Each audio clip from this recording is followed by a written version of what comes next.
Resurgent. Manfred von Carstein watched the columns of skeletons pour into the courtyard. Each of the undead minions bore a precious cargo held in bony hands. A single grain of grave sand, which it deposited into a receptacle before turning and marching towards the borders of Nagashizzar and beyond. Manfred focused on one of the pieces of Shaishan realmstone, watching as a withered necromancer took it from its receptacle, and through dark alchemical magics fused it together with thousands of others to form a brick of black glass. The necromancer then climbed a staircase of bone and placed the brick atop thousands of others to complete an enormous cube. Together with the other necromancers in the courtyard, the death mage plied the cube with amethyst flames, melding the stack of bricks into a single cyclopean block. The block was then raised from the osseous sand, lifted by necromantic magics, and in midair was brought into contact with several hundred similar blocks.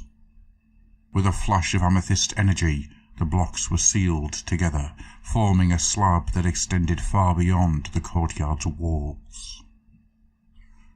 With streams of fell sorcery, the necromancers who stood before Manfred, along with scores more in the adjoining courtyards, lifted the slab higher into the air, whereupon hundreds of wailing spirits floated down to take hold of it. The spirits lifted the slab ever upwards, towards the great black pyramid that blotted out the sky. They passed beneath the inverted pyramid's peak of the four-sided point that stabbed down at the dead earth, and joined the uncountable swirl of other spirit hosts, who were each carrying their own slabs up towards the monolith's incomparable heights. Manfred kept watching the one slab until it was too small to pick out from the oppressive blackness of the pyramid. It had been his undead legions who had carried the grave sand from the realm's edge, yet he still knew so little of its ultimate purpose. He could feel the winds of death billowing towards the pyramid, and he could see that the enormous edifice was almost complete, but he did not know exactly how his master planned to use it. There was precious little time left to rectify this lack of understanding, to harness this great work for his own purposes. My servant. The chill winds ripped Manfred's concentration away. After so many centuries he had become adept at disguising the loathing he harboured towards his master, but Nagashi's voice still sparked the hatred he held deep within his tattered soul. In another world it would have been him that was the master, not the servant. He turned to face the archway in which the great necromancer stood. "You summoned me," he said, his words riding the thin edge between question and statement. Nagash looked down upon his mortarch, his skeletal visage impassive. "The hour of completion draws near," said the great necromancer. "Is Nagashizzar secure?" Manfred ground his fangs at the implicit insult. Nagash knew all that went on in his city, and seldom asked questions to which he did not already know the answer. He had called upon the mortarchs to repel the armies marching upon Nagashizzar. The summons into the city, the question just posed. These were just tests of Manfred's loyalty, the most recent in an endless series designed to remind the Mortarch of Night of his subservience. Manfred forced a thin smile. "My armies are ready and at your disposal," he said. "But our enemies will soon be upon us.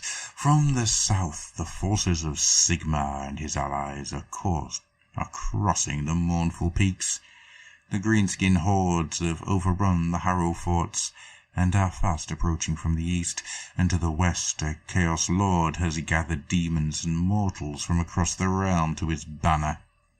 As Manfred finished his report, he looked to his master for any hints of the grand stratagem that was unfolding, but he saw nothing in his master's expressionless eyes. "You will keep them from my gates." At that, the great necromancer turned to leave. "Perhaps," said Manfred, sensing an opportunity, "if I knew what part the pyramid will play, I could better direct my forces to where they will be needed." Nagash turned back and fixed his gaze on Manfred again. At once the Mortarch felt his master's abyssal vision pierce him, his mind laid bare for the great necromancer to see.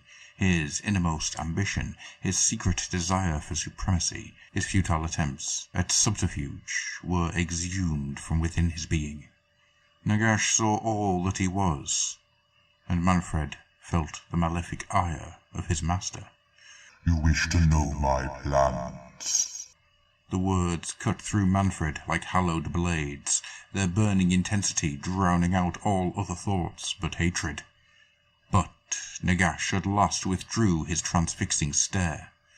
"This once," Nagash continued, "I will indulge your curiosities.